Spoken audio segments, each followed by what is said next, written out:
এত চিংড়ি ভাসছে কেন নদীতে? উপরে কেউ বিষ দিয়েছে বোধহয়।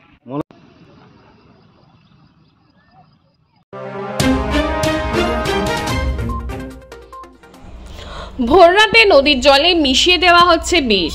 বিষক্রিয়ায় নদীর জলে ঝটপট করছে মাছ থেকে জলজ প্রাণীরা।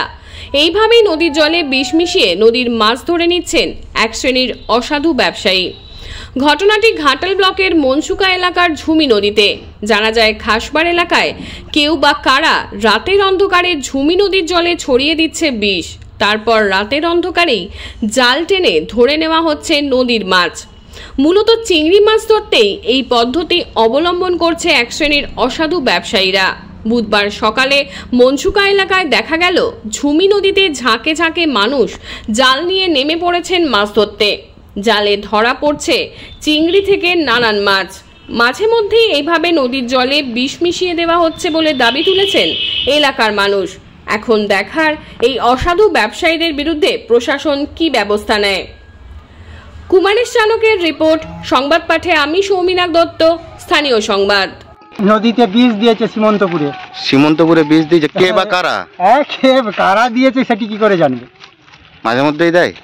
আর এই নিয়ে 4 বার দেখা গেল এই ঘাই ডাকের জন্য। খালি আমি বলছি শুনে নাও না, ঘাই ডাক ফাই ডাক হচ্ছে সব এখানে, যাতে না মাছ কোনো ধারে যেতে পারে, তার জন্য বিষ দিয়ে দিচ্ছে। হ্যাঁ, তার জন্য বিষ দিচ্ছে, আর কিছু জানবে না। এ তো অনেকের রুটি রোজগার, তুমি বলো।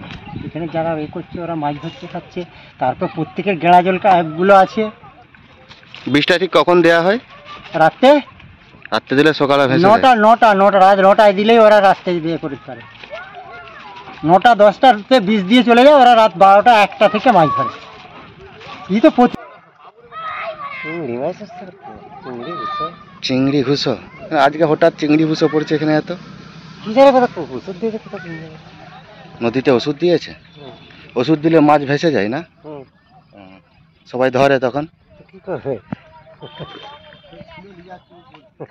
মাঝে মধ্যে এরকম মাছ ভাসে। হ্যাঁ,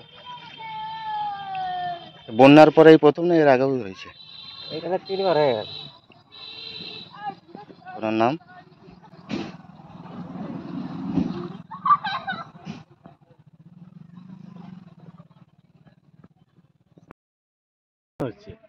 এবার কোথা বীজ দিয়েছে সেটি এবার আমরা এখানে কি করে জানবো? নিচে এলাকার লোক উপরে বীজ দিয়েছে, আর সেই বীজ চারা না হয়ে এখানকে আসছে, আর মাছও হচ্ছে ওই ওষুধের অ্যাকশনে চিংড়ি মাছে এদিকে ভেসে ভেসে আসছে, যে যা পাচ্ছে ধরছে। প্রায় হয় এটা, প্রায় এইরকম হয়। নমস্কার, আমি সংহিতা শিরোমণি। ঘাটাল মহকুমার সমস্ত খবর সঙ্গে সঙ্গে পেতে হলে আমাদের স্থানীয় সংবাদের ইউটিউব চ্যানেলটি সাবস্ক্রাইব করুন এবং ফেসবুক পেজটি লাইক করুন।